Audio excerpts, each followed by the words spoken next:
Namo Bhagavate Ramakrishnaya. Om. Salutations to Bhagavan Ramakrishna. Welcome to the 15th class in the series of approaching meditation. And the title is Awareness and its Transformation. We've been looking at meditation and how to approach it through various means. This is one of a fundamental means. If you can understand what's awareness, we can approach meditation, deeper meditation. We can approach the reality through this awareness. It's so fundamental. Well, imagine if you can't be aware. It's just frightening. At the same time, though it's fundamental, like these other categories like life. What's life? What's mind? Fundamental categories cannot be clearly defined. That's a paradox.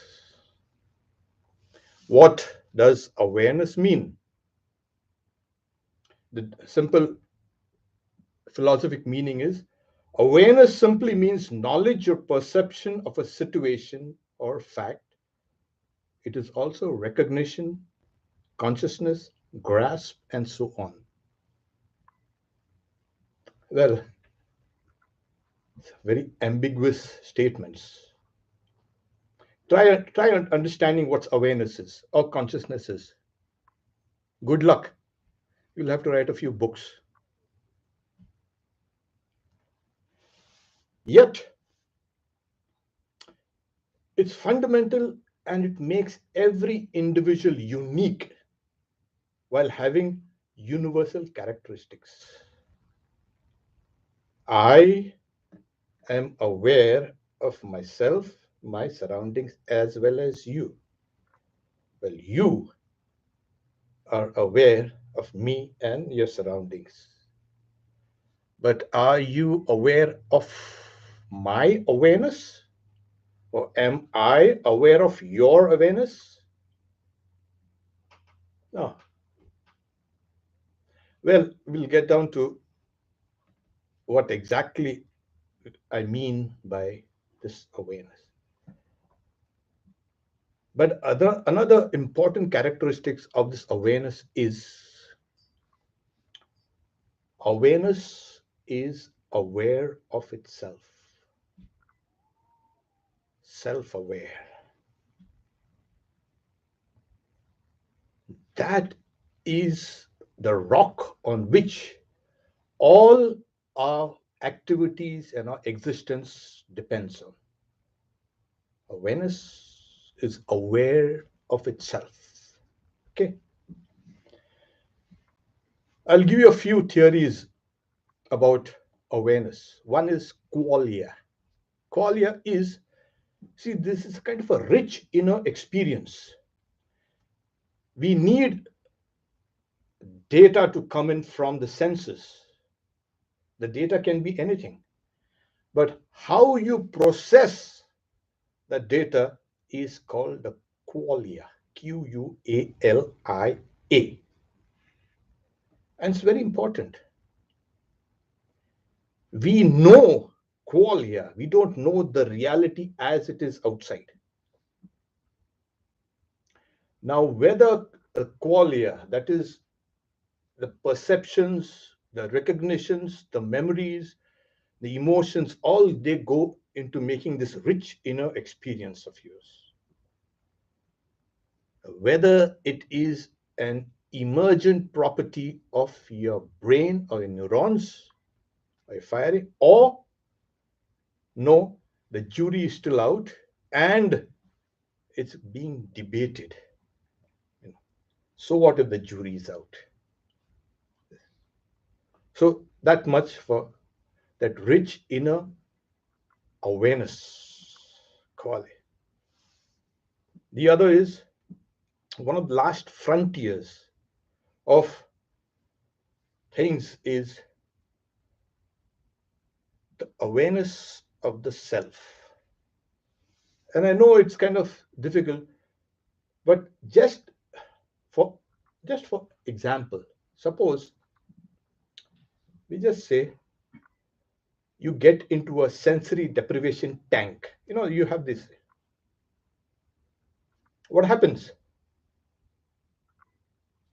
Your entire inner world, that rich inner world, is shattered.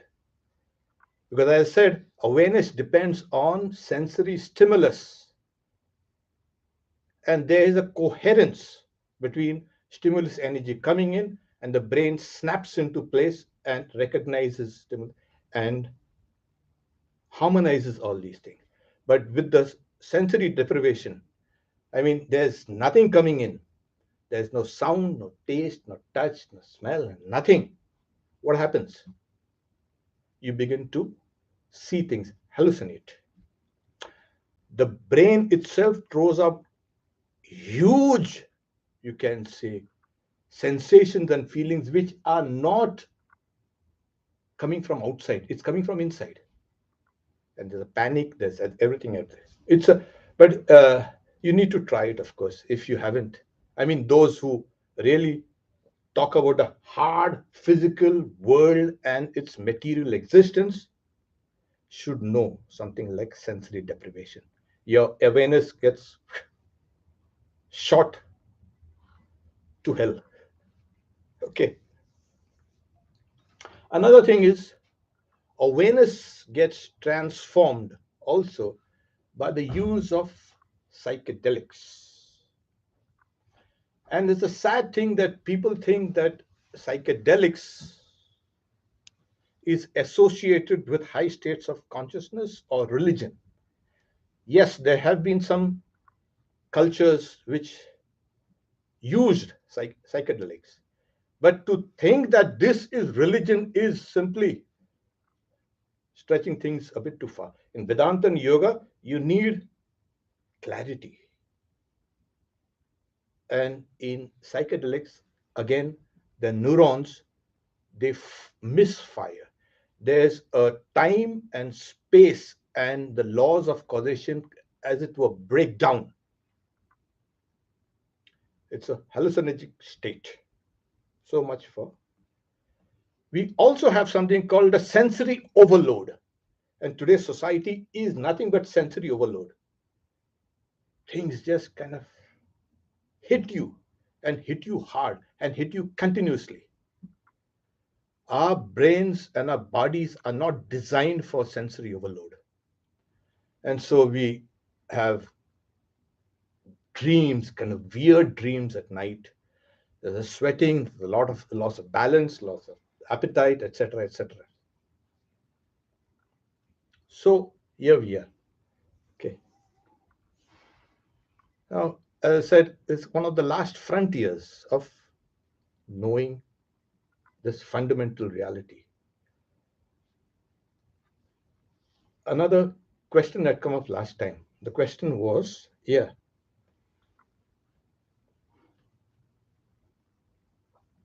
somebody asked okay, about the restlessness of the mind while meditating. Okay. Now, before I can go into this, most of our knowledge is inferential. You have one level of inferential level. I see smoke on a hill and I infer there's fire. The next level is much deeper. Icons are used, in all the ancient cultures, especially in Egypt, hieroglyphics. An icon was used to symbolize something else, to denote something else. The third is use of symbolism. Now, symbolism is something culturally specific. A chair might mean a chair in one culture, the word, and it might mean something else in another. The word itself is a symbol. So, most of our knowledge is inferential, and so even our awareness inside, we just infer that we are aware. Why? Well, I'm seeing things. Are you really seeing things? That is a question. So to get into, this is not a argument and counter argument class of awareness. We are going to talk about something specific and practical so you can use it. First thing is the question whether what happens when we try to meditate. Ordinarily, the mind is kind of engaged with things and working, and suddenly it becomes, you see everything coming out. So, what happens? So, to give you an example, I'm looking at you, you're looking at me, kind of. Our awareness is now engaged with objects. Now, take for instance, I do something like this. What happens?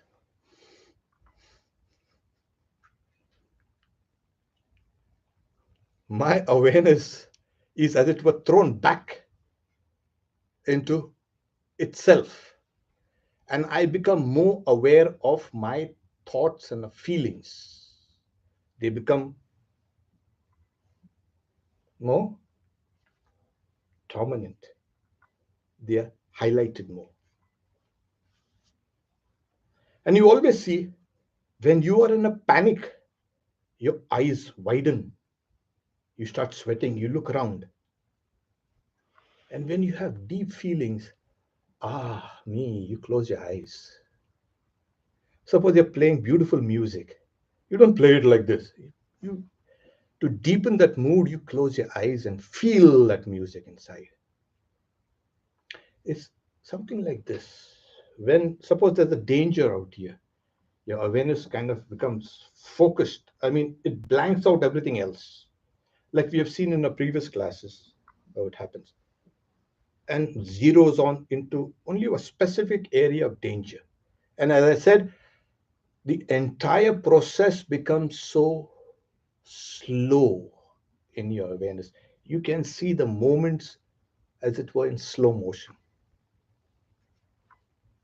Okay. Now, that being said, let me quote Sri Ramakrishna. Sri Ramakrishna teaches in deep meditation, the sense organs stop functioning.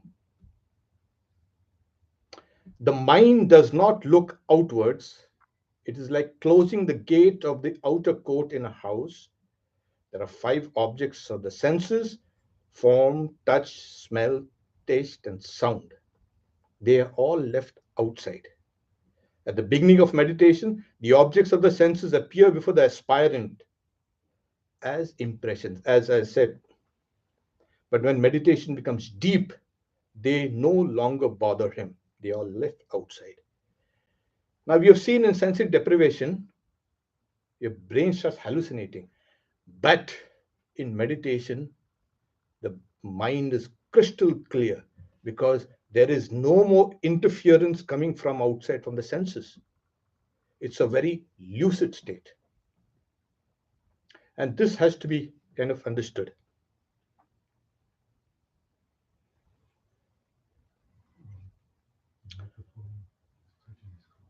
So when you are like when you're sitting down to meditate, as you close your eyes, what happens is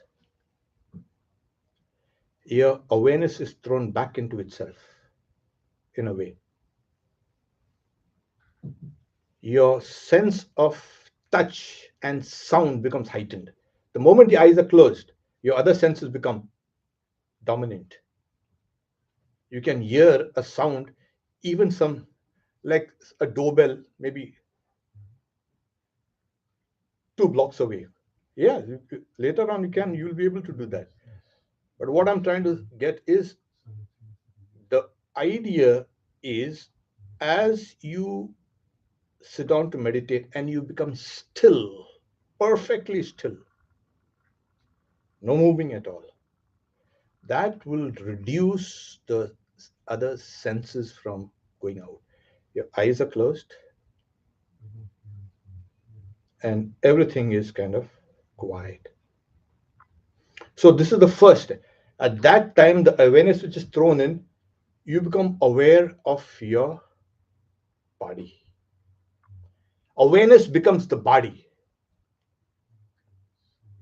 And at that time, if you can do japa or do trataka or do meditation, what happens is this becomes enhanced. This meditation becomes enhanced. It becomes one with your breath. Awareness becomes your breath. And at that time, you will feel that awareness expanding. You will feel your breath no longer confined to just your body. You will feel that thing spilling over. You will feel at times enormous. You will feel as if you are breathing with the whole universe, that the whole universe is breathing through you. You will feel the life breath of the universe. As it matures, as you keep on practicing meditation, awareness becomes the mantra. You are repeating the mantra, and as you keep on repeating, you the awareness becomes transformed into a mantra. That mantra will kind of reverberate in this space within, in that higher space, that expanded space. It will reverberate in such a way that it's a beautiful, sweet sound that we is just kind of it's beautiful.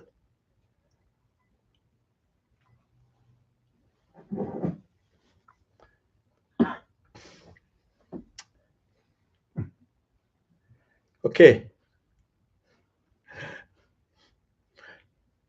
to get back to,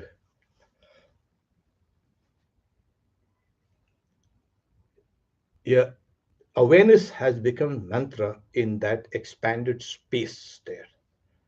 At that time, your breathing, the breath that you feel, that your awareness had become the breath, that is transcended, and awareness becomes your mantra. You will feel that mantra's vibrations or the sound reverberating all through your body. In every cell, you will feel awakened. That mantra awakens. The next thing, what happens is, as the mantra, you keep on, awareness becomes the mantra, then you will understand the deeper aspects of the mind. At that point, the mantra appears like a whisper, and the mind becomes luminous. It is at this stage where you feel that mind is aware, and this awareness is spread all over there. It is at this stage only where you will be able to understand others' awareness. You can plumb their awareness. Okay. I think it's more like kind of, and as it matures, as awareness matures, it becomes intellect. You will see intelligence displayed in every cell of your body. Every part of your body is intelligence, and you will see this intelligence spread all over. Everything is intelligent. That awareness will become like that. And finally, it comes down to your own individuality. Your individuality, your awareness of your own individuality kind of melts, and you spread out into something called the universality. Yet you are aware in a way. I think in the Sunday class we talked about Swami Vijnanananda. He said, I felt myself like a speck in the ocean of light. You'll feel something like that. Okay. Now, what about all these theories of sensory deprivation and you can say qualia and all these various things and awareness and all? Are they wrong?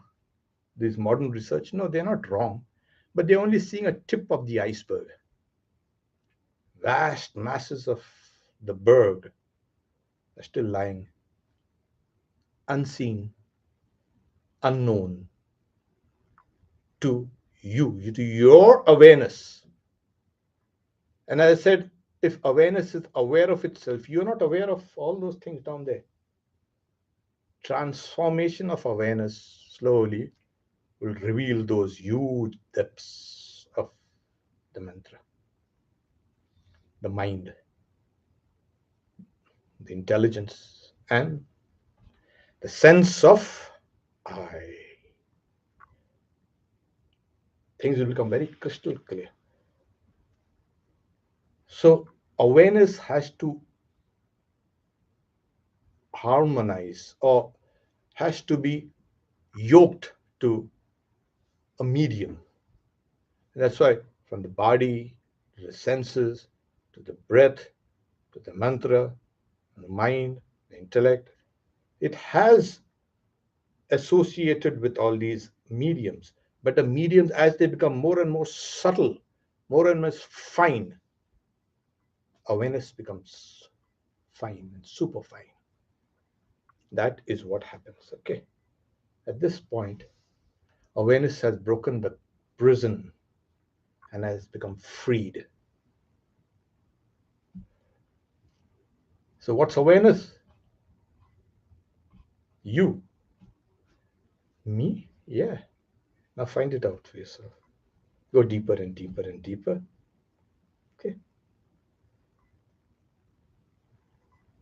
Do a kind of a small practice to get you into. And yeah, we generally use practice to highlight some of the teaching. So please sit down straight. Okay. Stretch your spine. Keep your neck firm. Keep your chin up. Fix your gaze at a point just outside your chin, please. Don't close your eyes completely now. Keep your eyes focused on the point just outside your chin. Relax all your facial muscles.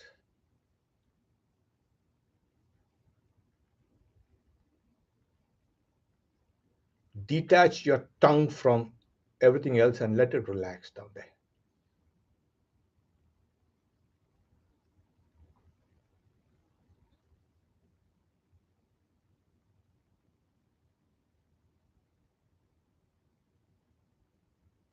Now close your eyes and feel your diaphragm rising and falling.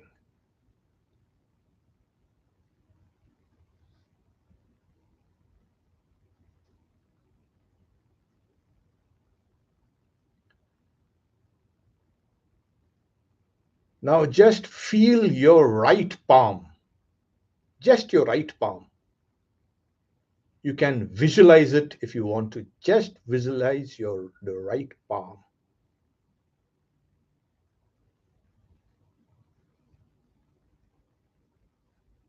You feel your palm pulsating.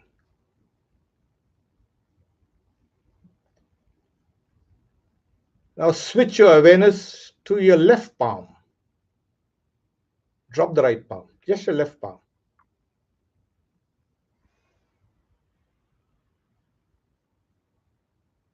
You feel the pulsations there. Now feel the pulsation right up your left arm to the shoulder.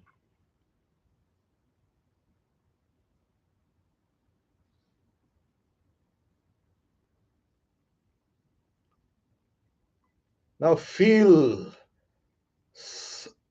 equally the right palm and the pulsation in your right arm also. Feel both your arms pulsating.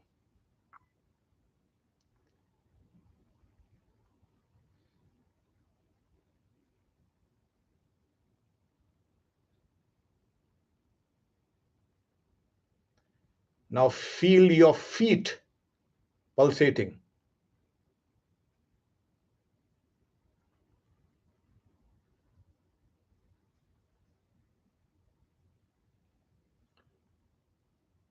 Feel the pulsations in your throat as well.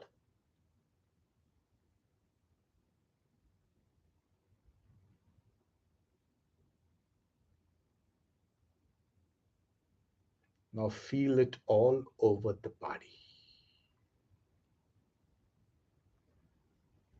Awareness has become this.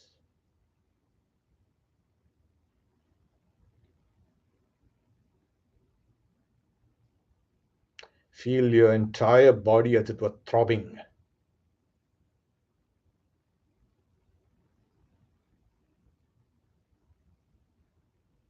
Try to hear the sound, the lub dub.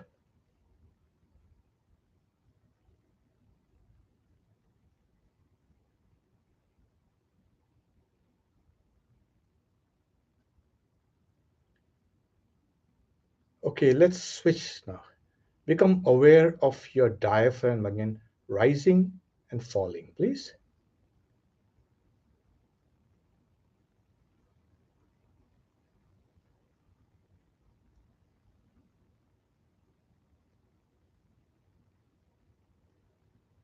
Become aware of your breath within your nostrils.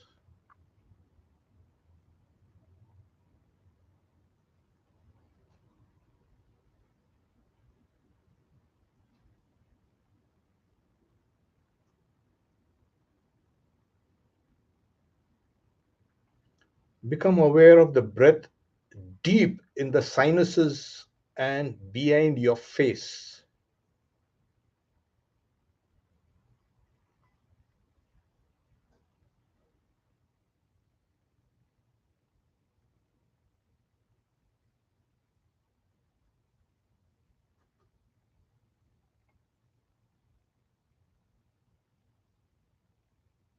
Silently articulate this sound after me.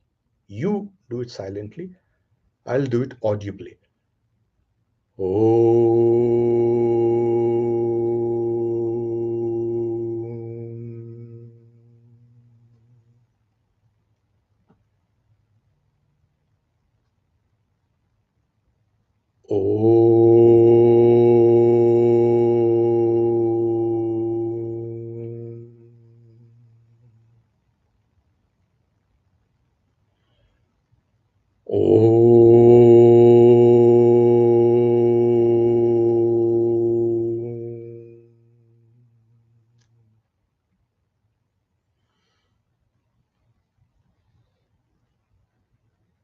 Keep on repeating this sound, please.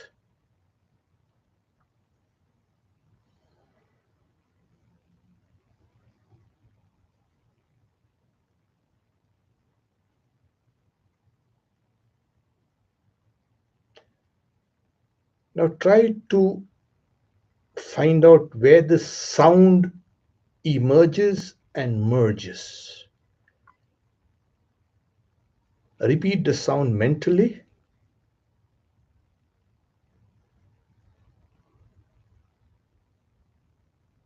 and find out where it has emerged from and where it has merged.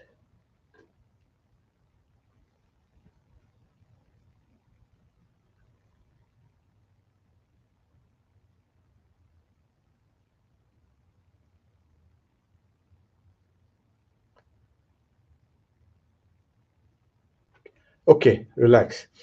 Take a long deep breath. Wriggle your fingers and toes, please, and come out. This far I can take you in. I don't know how, but you could see it for yourself that you can switch your awareness from one to another, one part to another. It's very easy. Why are you not doing that? You can do it. So awareness is under your own will. Then you switch it from the body to the breath, and there you feel. Yeah, you can do it. You feel the throbbing all over your body, and then you switch it and said, okay, it's gone to the breath, and the first part is left out. Second part takes over. Awareness becomes the breath. And then when you repeat silently the mantra, awareness becomes that. The other part is left out. So you are kind of climbing higher and higher, or deeper and deeper inside. This is a tool. You use awareness to conquer the higher realms of awareness. This much for now. Yeah. So leave some time out for questions. Om Shanti Shanti Shanti Hari Om Tat Sat. Those who are on Zoom could type in the questions, and those who are on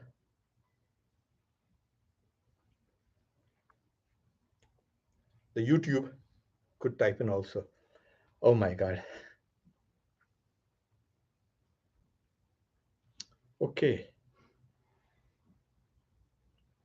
We had I wasn't aware that now I can. There's a disturbance in the audio now. There's static and there's some static. So please mute yourself. Ah. Okay. One question is awareness, the radiant power of the observing consciousness. Well, you can that can be, yeah, it's radiant. We have, okay, this is nice and very nice. And you have any questions here? You have. When you were saying the mantra was that the sound of your breath? Was it, or it sounded like once we were practicing was Om, or is it our actual mantra, or is it all of the above? Om is the root of every mantra. It is the root of the universe. It is a root of your own individuality. Got this? This is the primal sound. This can be heard in the deepest meditations. Yogis and even some of our swamis have, they hear that sound. It's called the unstruck sound. Sound has to, two things have to come together. To Om is the unstruck sound in the universe. It is from where creation has emerged, stays, and then dissolves in it. Your individual consciousness emerges from it, the mantra also. So when you repeat the mantra perfectly, perfectly, you're in tune, your individuality is in tune with the entire universe. And the mantra is a medium. Oh, it's one of these days we'll talk about this great symbol, this great meaning of this Om. Okay. So I think that's good. So it is Om, from Om emerges all sounds. All sounds. So this is the primal sound. It's in the deepest meditation. Swami Vivekananda also said, the roar of the cosmic motor. It is constantly creating things, the vibrations. Yeah. When we're with that Om, so does it get in the way or is it helpful to kind of incorporate like the Mandukya Upanishad's uh, idea of Oh yeah. the waking, the sleep, Yeah, waking. yeah. So think through that, or are the thoughts getting in the way? Thoughts are not giving in away.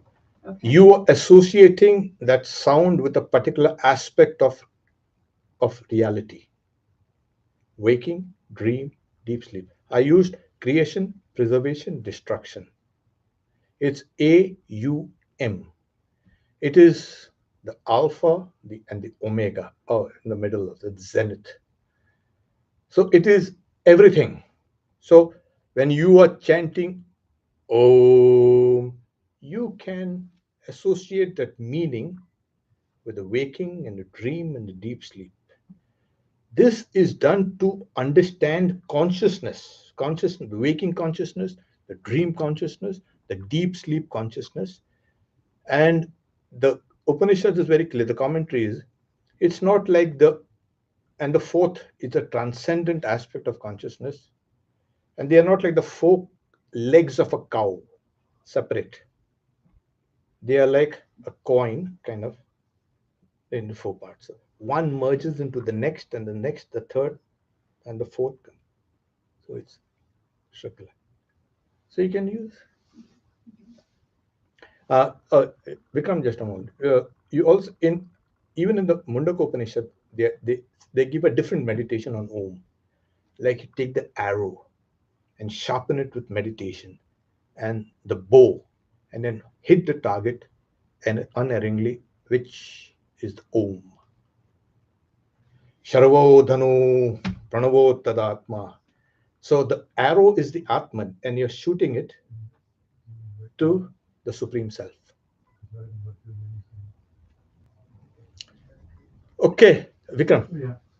Um, so when you're not, let's say, in full awareness, and you kind of maybe get confused because all these random thoughts come up. But if you contrast that, if you feel like, oh, I think I have a sense that I'm, in, let's say, deep awareness, and then a thought comes up, is it reasonable to think that that thought is arising due to the awareness and that it's meant to come up, and therefore you should really be meditating deep on that thought that comes up? If the thought is of a dissimilar nature to the thought you're meditating upon, suppose you're meditating on, say, Buddha, okay? And as you're meditating on Buddha, another thought of the vast blue sky appears. Now don't fight that other thought, the second thought that has come, because this gels with the first thought. But the moment you're meditating on Buddha, and you're meditating, and it's getting deeper and deeper, and suddenly you think of your car, that you need to dismiss it off. It's not meant to arise. This these things are embedded within the deeper layers of the mind. They emerge out. Like I said, I use a blindfold there. And then as it gets deeper, there are some structures in the mind that have not been dissolved by awareness.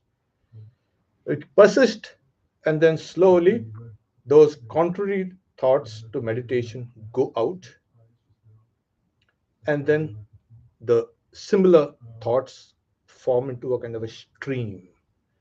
And then there's only one thought. It flows over and over and over and over and over again.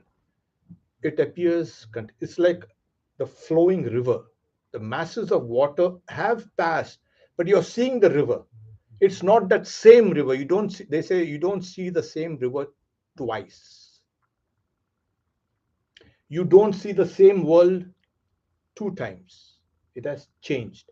You don't see your mind two times the same, because consciousness, your awareness has changed.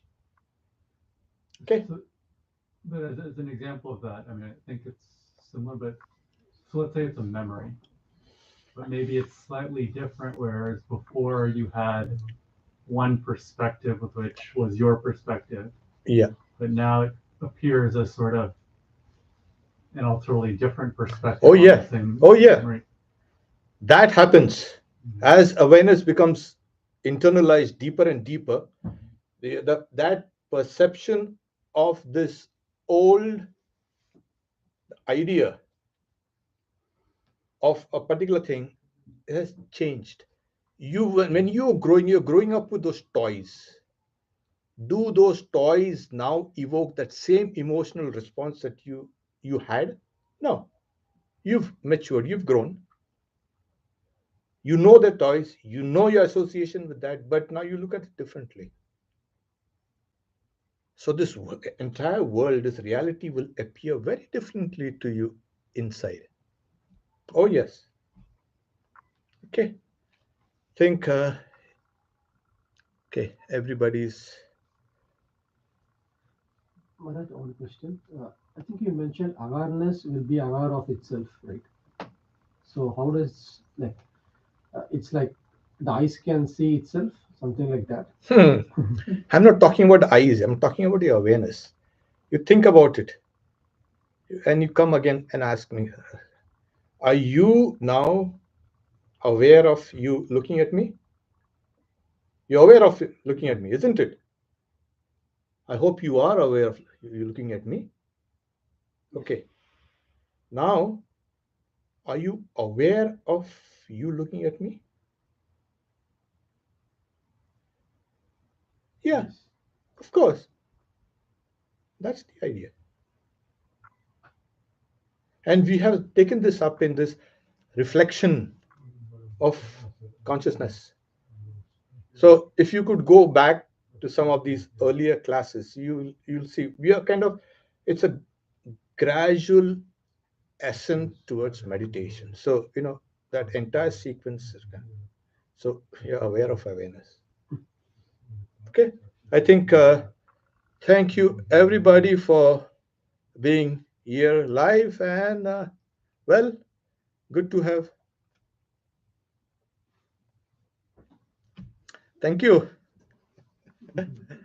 Om Shanti Shanti Shanti Hari Om Tat Sat Shri Ram Krishna Arpanamastu.